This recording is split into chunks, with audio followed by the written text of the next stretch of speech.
కృషి ఉంటే మనుషులు ఋషులవుతారు, మహాపురుషులవుతారు. తరతరాలకి తరగని వెలుగవుతారు, ఇలా వేడుకులవుతారు.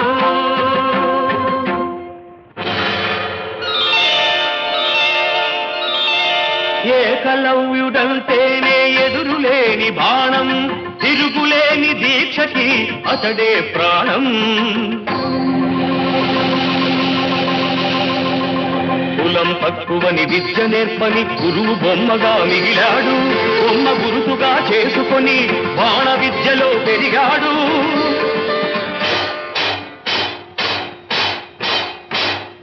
హుటాహుటిని ద్రోణుడప్పుడు తటాలు మన తరలి వచ్చి పక్షపాత బుద్ధితో దక్షిణ ఇమ్మన్నాడు.